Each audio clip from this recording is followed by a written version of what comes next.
Guys, ito yung gagamitin natin na relay para dun sa ating remote. So this is a 12 volts 4 channel relay. Makikita nyo, ayan, 1, 2, 3, 4 relays yan. Tapos each channel meron yan 3 slots. So this one is yung positive, negative. Tapos yung 3 slots niya, 1, 2, 3 for the first relay, 1, 2, 3 second relay, 1, 2, 3 for the third relay, and then 1, 2, 3 para sa fourth relay. So before we proceed sa installation, kailangan muna nating iset yung ating receiver sa mode na kailanganin natin. So which is yung latch mode. Kasi yung gantong klase ng relay, meron tatlong klase ng modes yan. Isang jog, latch mode, tsaka yung interchanging. So kailangan natin dyan is yung latch. So paano natin malalaman yung ganong klase ng mode? So dito makikita nyo may mga jumpers yan, may 4 na pins yan. Ito yung pang jumper yan. So 4 na pin. So yung pag change ng mode ng relay nakadepende sa connection ng jumper. So para malaman nyo, gagamit muna tayo ng test light. Tapos i-connecta natin siya sa battery para malaman natin yung kanyang mode. So lalagyan ko muna ng wire itong relay.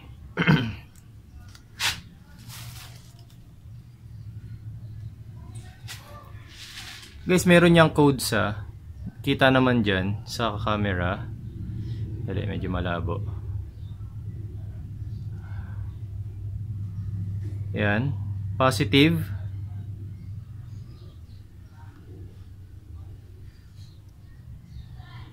Yan, positive, negative. So, positive ng battery, negative ng battery.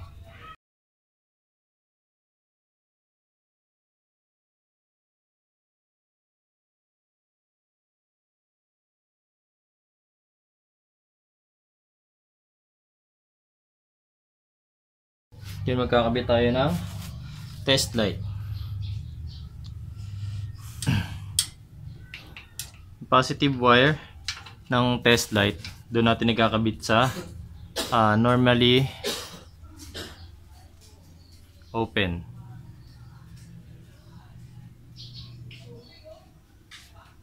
Yan, normally open dito sa slot na to. Yan.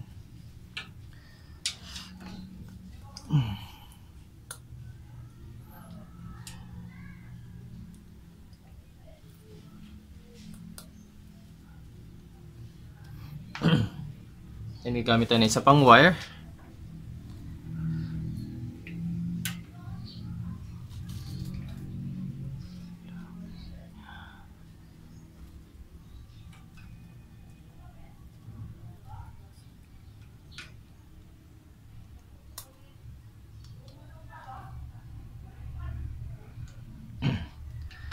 Yan, tapos itong negative wire nung test light, pwede nating isama yan dun sa negative wire naman nung sa relay.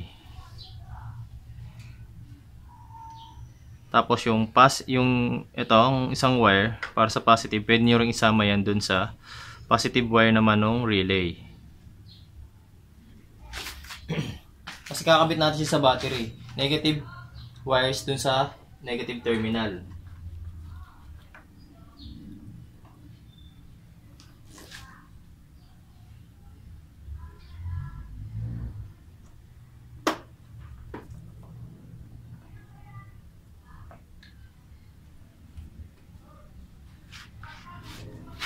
Yan.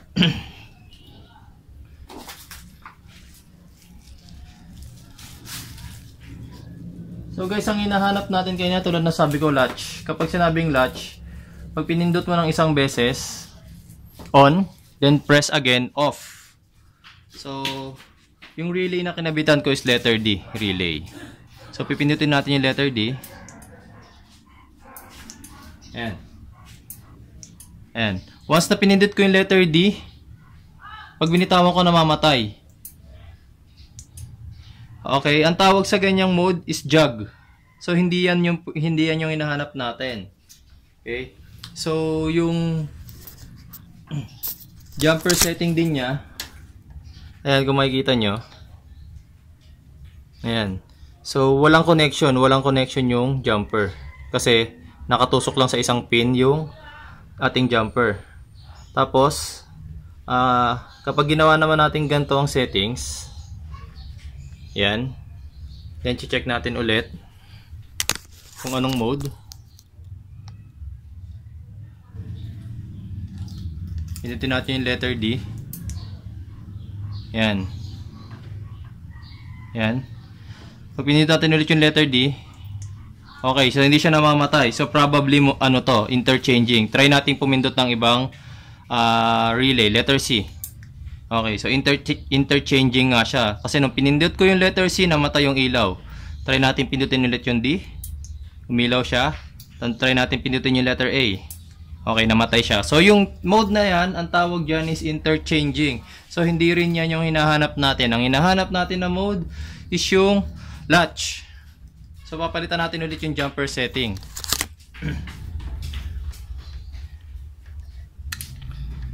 Ang jumper setting na hinahanap natin, guys, is yung pagtatabihin yung dalawang terminal na to. Pag-jumperin sila. Ayan.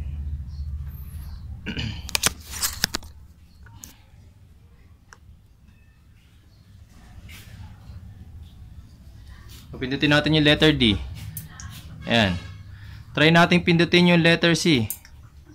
B, A. So, hindi namamatay yung ilaw. So, ibig sabihin, hindi siya naka-interchanging. Tapos, kanina, pag pinindot ko yung letter D, pag binitawan ko, hindi siya namatay. So, ibig sabihin, hindi siya naka-jog. Yan yung hinahanap natin. Press once, mamamatay siya. Magbubuka siya. Then, press again, mamamatay. Okay, so yan yung latch mode na tinatawag natin. So yan yung diyan natin i-set ngayon yung ating relay. Okay? Tapos guys, bawat relay iba-iba yung modification na kailangan na ginagawa. So kailangan ma-set nyo yan sa modes na ipapadala sa inyo ng manufacturer. Okay? So tignan nyo yung manual na ipadadala nila para malaman nyo kung naka-latch mode na. O kaya, minsan, pag order nyo pa lang, pwede nyo nang sabihin sa kanila na iset sa latch mode yung relay.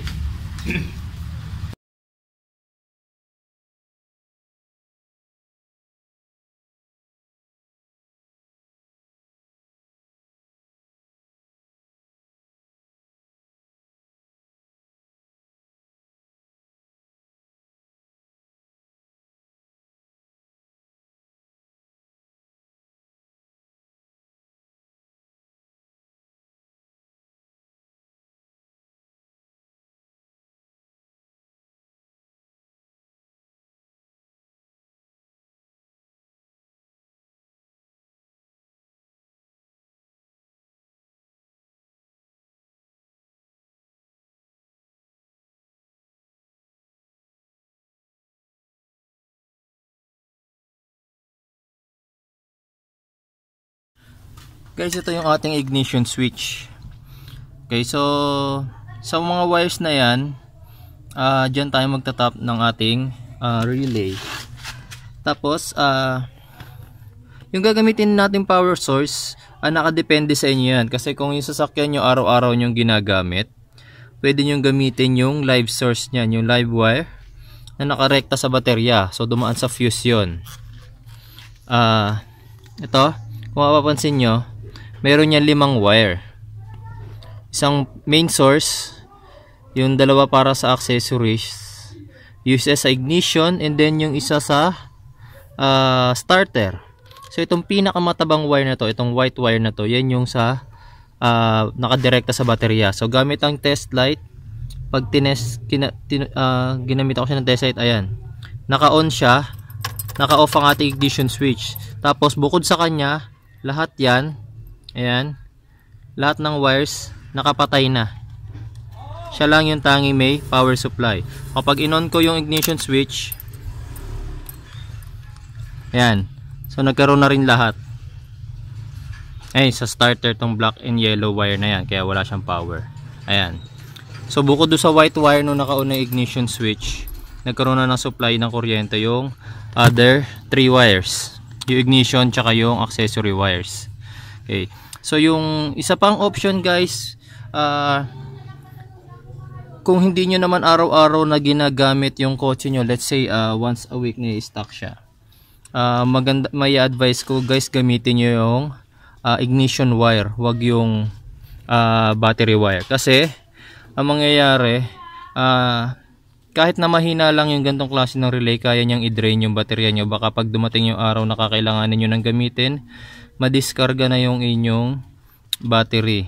Okay, so kung hindi nyo madalas gamitin yung inyong kotse, gamitin nyo yung accessory wire, yung ignition wire, wag yung battery wire. Tulad na sabi ko kanina, yung battery wire, itong puting wire na to, yung pinakamataba. Okay. Paano nyo malalaman ngayon guys kung alin dyan yung ignition wire? Yung ignition wire na tinutukoy ko guys, kapag nag-start up kayo, in-start nyo yung starter, siya lang yung wire na hindi nawawalan ng kuryente. Itong black and yellow wire na to, yan yung sa starter. Tingnan nyo. Okay. Wala siyang power sa ngayon, pero pag nag-start up ako, dali. Ayun. Nakita nyo, umilaw siya. Yun. So, siya lang yung sa starter. Ngayon, yung 3 other wires, yung ignition, tsaka yung sa accessory wire, nawawalan sila ng yung accessory wire, nawawalan niya ng kuryente pag nag-i-start up. Yan. Accessory wire yan. Nakita nyo, namatay? Namatay siya nung nag-start up ako. Yan din. Namamatay din siya. Okay. So, ang kailangan natin is yung ignition wire, itong black and white wire na to. So, iba't iba yung wires na ginagamit bawat sasakyan. So, mas maganda may test light kayo para malaman yon. Ayan, papakita ko sa inyo na yung black white wire na yan. Yan yung sa ignition. Kasi kahit mag-start up ako, hindi yan mawawala ng kuryente. Ayan, nakita nyo? Kahit na gumagana yung starter, may kuryente pa rin yan. So, doon natin itatap ngayon yung ating relay. So, yan yung option ninyo. Kung direkta sa battery, yung white wire, or yung dumaan sa ignition. Itong black and white wire na to. Okay, so strip lang natin yung ating wires. Ang gagamitin kong main power source ng wire ko rito is itong white wire. Yan. Yung main power wire galing sa battery, para magagamit ko yung relay kahit wala yung susi. Ngayon, kung gusto nyo namang option is yung gagana lang tong relay kapag may susi, may advice kong gamitin sa inyo yung ignition wire, itong black and white wire na to. Ayan, yung tinest ko kanina. Yan lang yung nagkakaroon ng power kapag ka nag-i-starter kayo. Yan yung natitirang may power. Okay, so gagamitin ko ngayon is yung white wire, yung pinakamatabang wire. Tapos, kukonekta ko siya rito. Yan, yung B positive. B positive.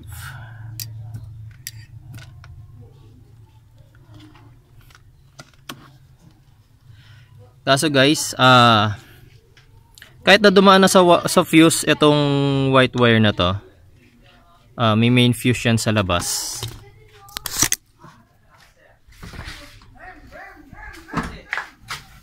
Ito ang main fuse niyan.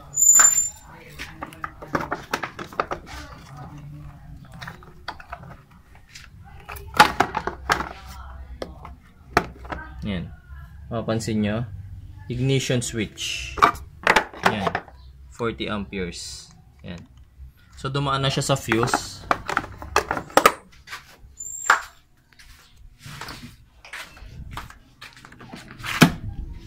Ang gagawin natin guys, padadaanin pa rin natin sa fuse itong main relay natin.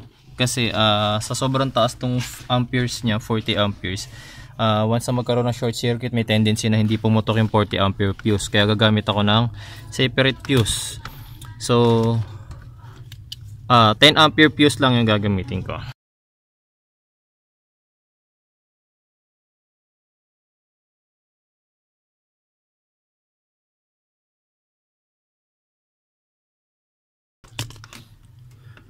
Ayan. So So then yung other end nung fuse box. Yung isang fuse box nandito sa positive. Then yung other end dito naman sa relay. Ayan, positive. B positive.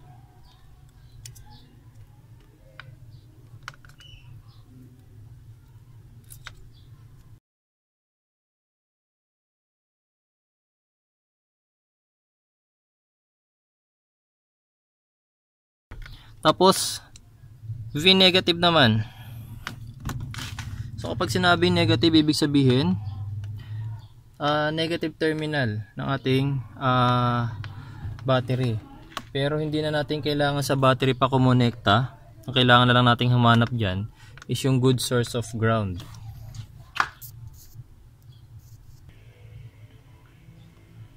Yan, so paano tayo makakahanap ng good source of ground?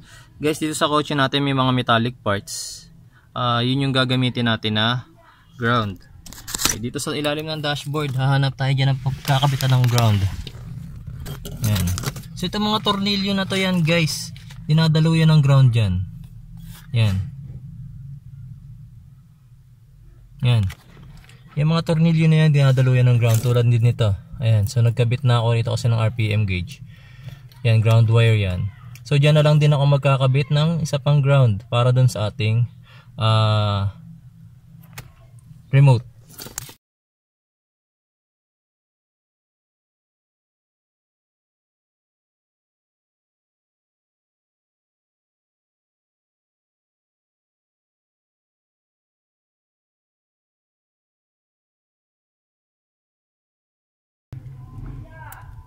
Yan, so ikakabit na natin yung negative wire dito sa V negative. Ayan. Guys, so naikabit na natin yung positive wire nung relay. Ayan, yung gray wire. Tsaka yung negative wire naman para do sa ground. Lalagyan na natin ng fuse yung ating fuse box para malaman natin kung mag-o-on yung ating relay.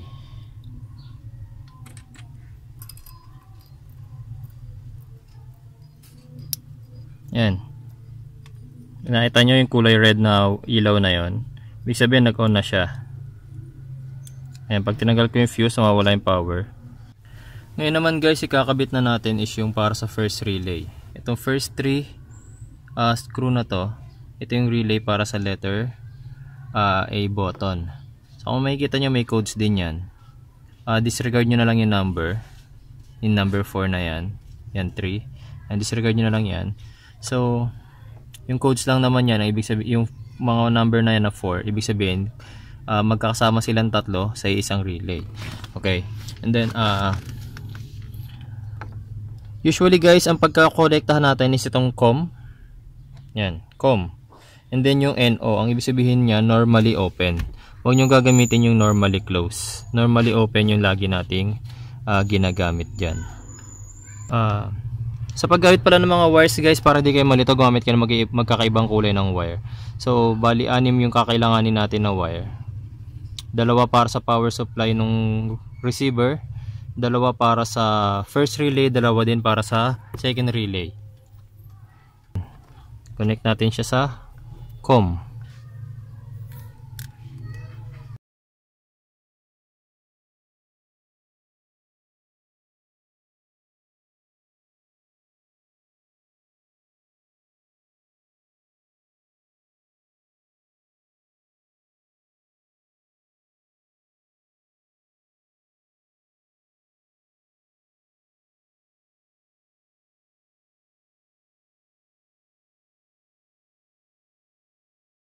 Tapos itong next wire naman sa normally open. Ayan, normally open for.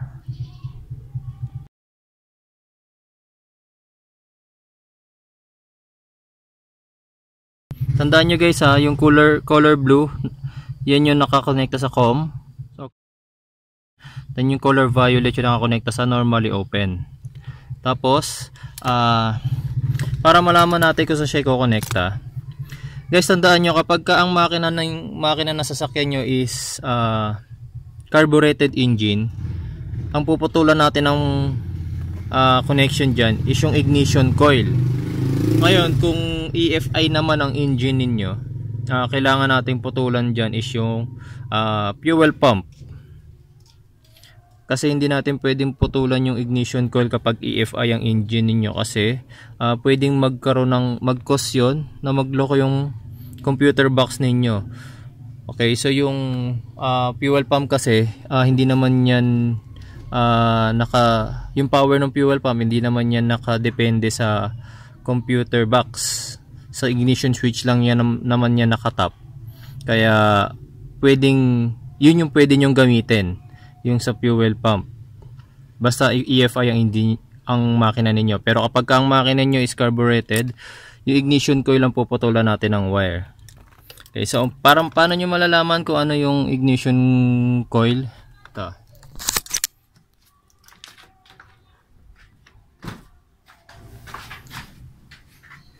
Nasa loob ng distributor ang ating ignition coil. So para di kayo mahirapan,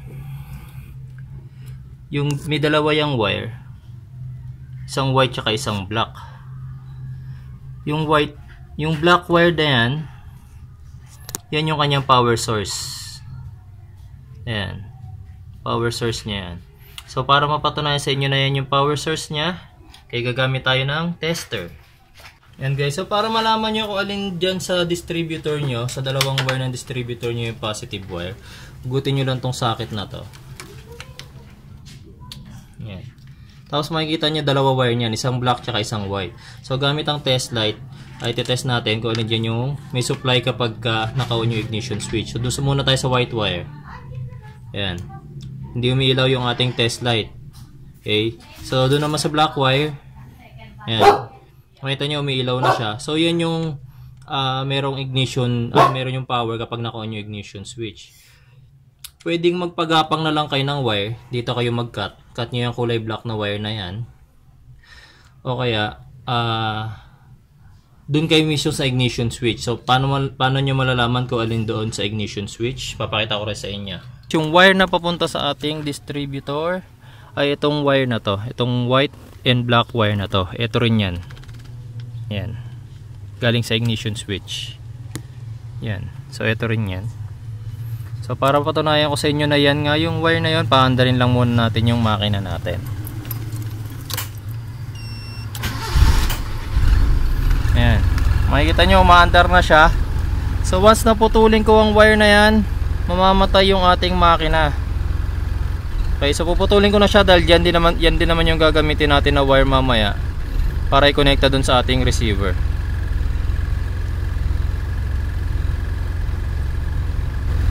Ayan. Nakita nyo? Nung naputol yung wire, namatay na rin mismo yung ating makina. Yan kasi yung wire na nagsusupply ng kuryente sa ating ignition coil. Ayan. So ito yung galing sa ignition switch. Yan. Ayan.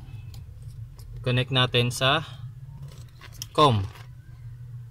Ito, sa blue wire.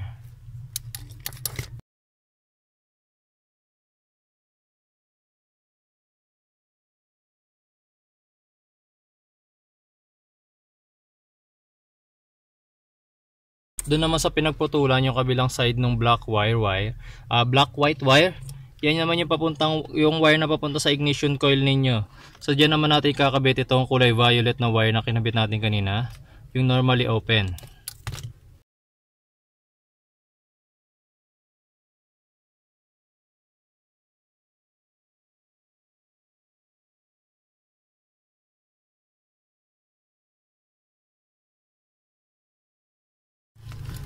Yun guys, so tapos na tayong i-connection yung first relay natin para sa ating ignition coil. Nagkabit ako kanina ng temporary light para magsilbing indicator natin na naka-on na yung ating power supply para dun sa ating distributor. Okay, so titignan na natin kung kaya na nating patayin yung makina gamit ang remote na to. Pandarin lang muna natin yung makina.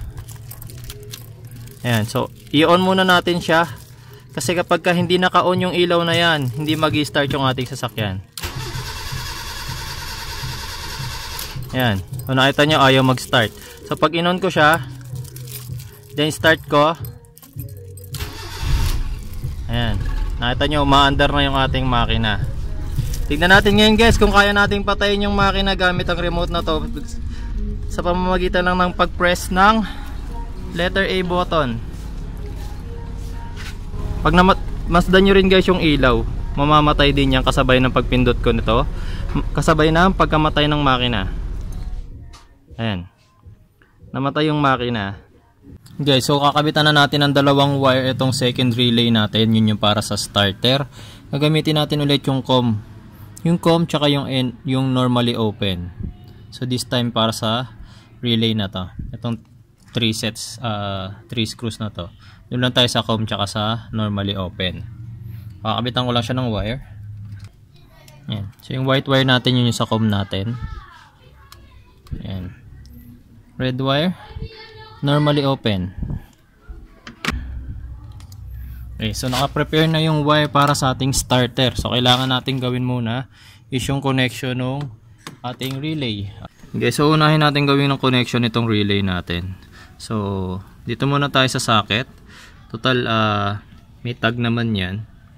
Ngayon kung walang tag yung socket na mabili nyo, pagbasihan nyo na lang din is yung relay. Yung mga relay may tag yan. So yung mga pins nya lang yan pagbabasihan nyo. Okay, so number 30 terminal muna tayo. Number 30. So itong black wire na to, ko-connecta natin yan sa power source natin, sa positive wire. Itong ano na to, itong number 30 terminal ng relay, pwede nyo yung idirekta sa battery, basta gagamit lang kayo ng fuse box. Fuse box.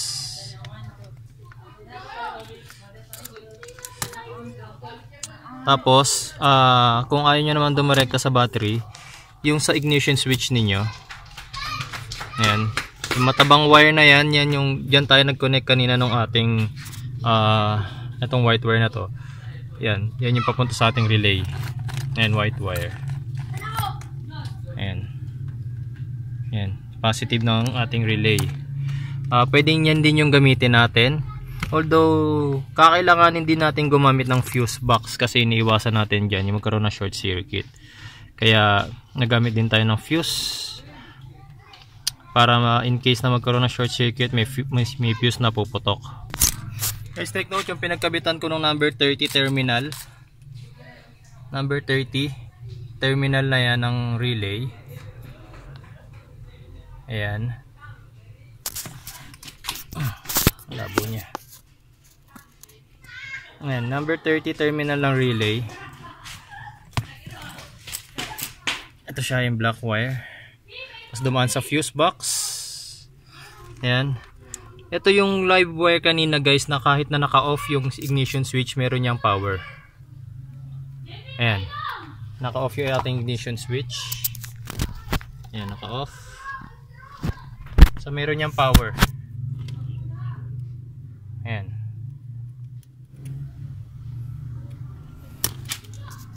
Next wire, number 86. Number 86 guys, i-connecta natin yan sa ating relay. Ito, sa ating receiver pala. Itong kulay orange, yung normally open. Ito, diyan natin i-connect yung number 86 na terminal.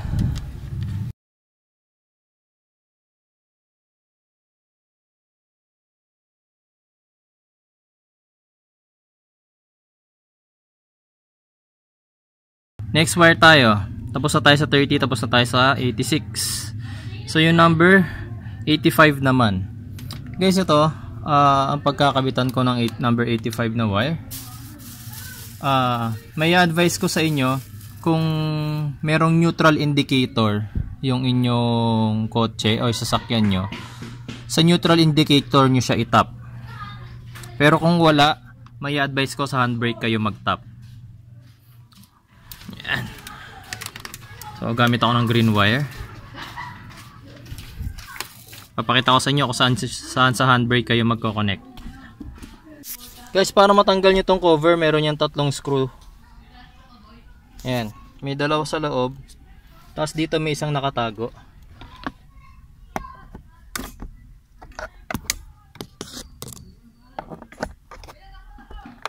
Yan. So tanggalin nyo lang yan, isa, dalawa, tatlo. Matatanggal nyo na yung cover na yan ng handbrake.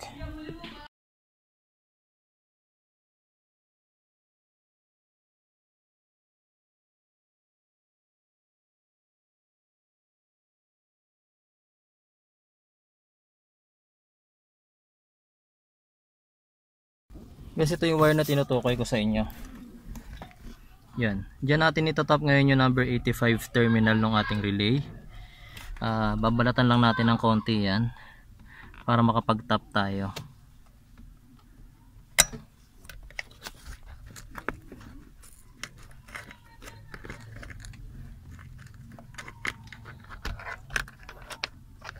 Yan.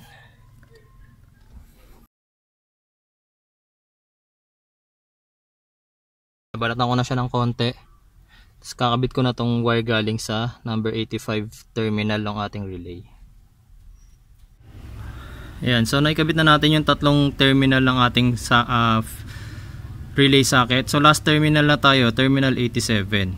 Itong terminal 87 na tayo kukonekta naman natin sa wire na papunta dun sa trigger ng ating starter. So dito sa ating ignition switch, ayan. So pinaliwanag ko na kanina, itong yellow and black wire na to yung trigger natin papunta sa ignition switch. So gamit din ng multi-tester, ipapakita ko sa inyo. Ayan. On lang muna natin yung ignition switch natin.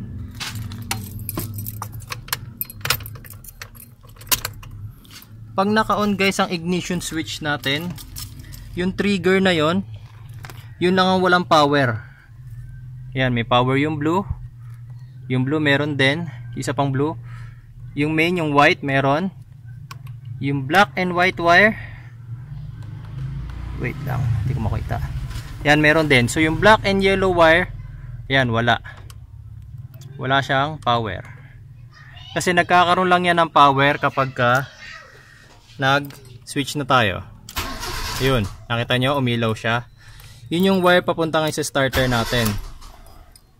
Diyan natin itatap ngayon yung number 87 wire ng relay natin. Number 87.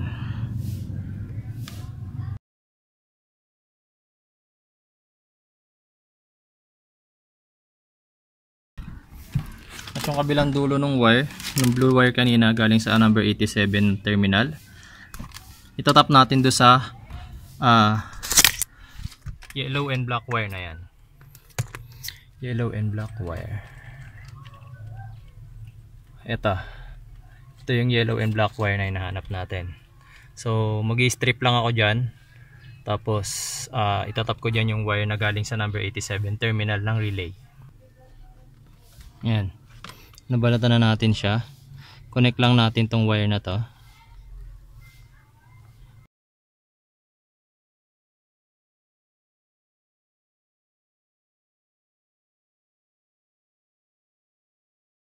Guys, para magkaroon kayo ng idea kung saan ko kinabit yung number 87 wire kanina nung ating relay.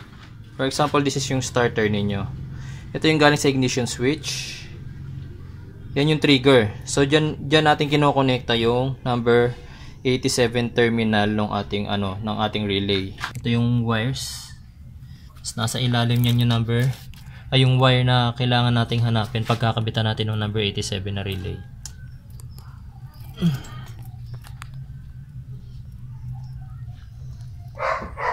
Ito. Ayan, hugot ko siya.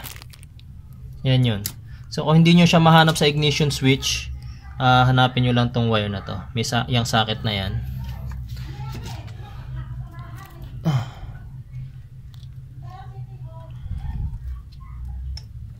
Ayan, okay. Nakabit ko na siya.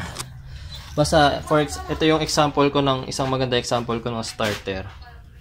Ito kasi nakakabit ngayon yung ating battery cable. Galing dito yan. Dito yung nakakabit. Tapos sa ignition switch naman natin yung trigger ito. So diyan ko kinabit yung number 87 no? Terminal nung ating relay. And guys, so naikabit na natin yung apat na terminal ng ating relay.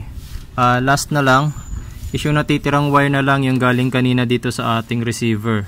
Yung COM, itong white and orange wire na to, itatap din natin to dun sa ignition switch, dun sa power source, sa pinakamatabang wire kanina, yung white wire kanina, pinakamataba.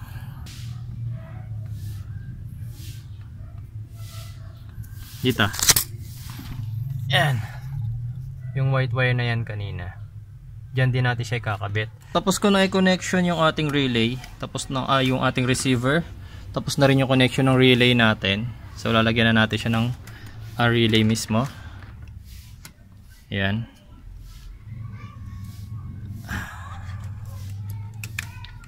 Tapos guys, wag nyo na lang pansinin yung pagiging magulo ng mga wires kasi hindi pa naman ako dyan totally tapos, kasi sasaktuhin ko pa rin yung mga sukat nyan. Pinakita ko lang naman muna sa inyo kung paano yung wire connection nyan. So in case na kayo yung gagawa, make sure na maayos nyo yung mga wires. Tapos lahat ng pinagtapan ninyo, yan, mga nakatap na wires na yan, dapat yan naka-soldering, tapos nakabalot ng electrical tape. Okay, so huwag nyong iiwanan yan na naka-open. Lahat yan naka-solder dapat, tapos nakahinang, tapos nakabalot ng electrical tape. Okay. Tapos itetest na natin ngayon guys kung gagana na yung ating remote, yung engine starting, tsaka yung engine kill gamit yung remote control. Magtetest na tayo ngayon kung kaya nating pa-start yung makina gamit yung remote control na to. Okay, so activate ko muna yung engine and then start. Ayan. Nakita nyo wala tayong tao doon sa may driver side. Gamit lang yung remote control na pa-start na natin yung engine. Okay, tapos siyempre kaya niyang pa-startin yung makina, kaya niya ring patayin. So press lang yung A button, patay yung makina. Okay, so sa mga magtatanong kung bakit kailangan nakakabit sa handbrake yung relay ng ating relay ng starter, ito kasi yan guys. So additional feature kasi ng remote na to, kailangan magkaroon tayo ng safety. Iiwasan natin na mapaandar yung sasakyan nang hindi naka-handbrake o hindi naka-neutral. Kaya nga ang advice ko, kung merong neutral switch yung inyong sasakyan, mas maganda ikabit nyo yung number 85 terminal ng relay dun sa neutral switch. Ngayon kung wala naman kayong neutral switch, yung handbrake na lang. So kinabit ko na kanina isa handbrake. Okay, papakita ko sa inyo na kapag ka naka-handbrake, dun lang gagana yung starter natin. Ayan. Letter B yung sa starter. Ayan. Nakita nyo gumagana yung letter B kasi naka-handbrake siya. Pero kapag hindi siya naka-handbrake, tingnan natin kung gagana yung letter B. Ayan. Ayan. Kahit ilang beses ko siyang pindutin, dahil hindi siya naka-handbrake, ayaw gumana ngayon ng ating remote. So yan yung safety feature ngayon ng remote natin, kaya natin kinabit sa handbrake. And then yung additional safety nito, kung bakit siya nakakabit sa handbrake, for example guys, nagda-drive kayo, tapos itong remote control nakasabit sa inyong pantalon. Okay, so syempre habang nagda-drive kayo, nakababa yung handbrake. So kapag may instance na naipit nyo yung remote, napindot yung letter B button, ayan, hindi matitrigger ngayon yung starter natin. So habang umiikot yung makina, yung starter natin, safe na hindi siya aandar. Kasi ang delikadong bagay guys, kapag umaandar yung makina tapos biglang na-trigger yung starter, magkakabungi-bungi yung pinion gear, magkakabungi-bungi yung flywheel, at sa pa yung pinaka worst is masisira, magkakadurog-durog yung starter. So kailangan talaga merong deactivation yung ating starter kapag ka umaandar na yung makina or tumatakbo na yung sasakyan. Ayan guys, so naayos ko na yung wiring nya, naputol ko na yung mga excess wire. Ayan, nabalutan ko na siya ng electrical tape. Tapos guys, isa pang bagay na importante pala, kailangan natin magkabit ng indicator light. Yung indicator light na yung magagamit nyo para kapag i-activate nyo yung engine, pag pipress nyo yung letter A button, kailangan masigurado nyo na yung engine ninyo is may kakayahang mag-start. So kailangan nating kabitan niya ng indicator light. Guys, sa pagkakabit ng indicator light, dalawa lang naman yung wire niyan, isang positive, isang negative. Yung negative terminal ng ilaw, yan, kakabit natin niya sa body ground. Tulad kanina nung dito sa receiver natin, yung body ground, yung tornilyo dito sa gilid ng sasakyan. Any metal part ng sasakyan natin is ground, so doon lang natin ikakabit yung negative. Then yung positive wire naman yan, itong receiver natin, itong para sa relay number 1, itong 1, 2, 3 screws na to, yung color violet na wire, yan yung NO, normally open. Yan yung papunta sa ating distributor kanina, papunta sa ignition coil. Ito yan, itong violet wire na yan. Kasi ayan, naka electrical tape na kasi. So ito yung violet wire na yan. Ayan. Tapos ayan, yung black and white wire na yan, yan yung papunta sa ating ignition coil. So dyan natin itatap ngayon yung red, yung positive terminal nitong indicator light na gagamitin natin.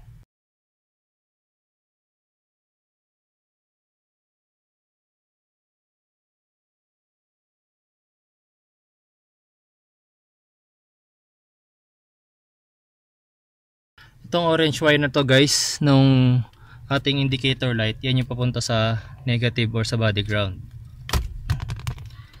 May polarity naman yung ilaw, so sundin nyo na lang kung alin yung negative color doon. So yung wire lang kasi na ginamit ko is orange.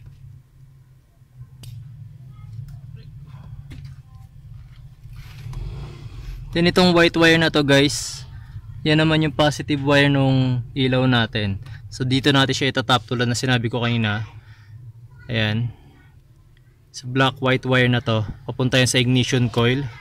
Galing yan dito sa relay number 1, NO4, NO terminal, normally open terminal. Itong violet wire na to, yan yung violet wire.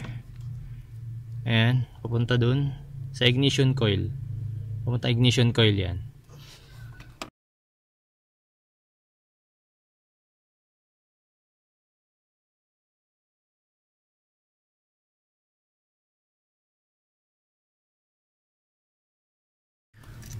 Yan, so guys, naikabit na natin yung indicator light. Ayan, yan, kulay violet yung ilaw. Yan lang kasi yung available na ilaw na meron ako. Tapos okay na rin yung connection ng ating receiver, yung relay, and then yung mga fuses okay na.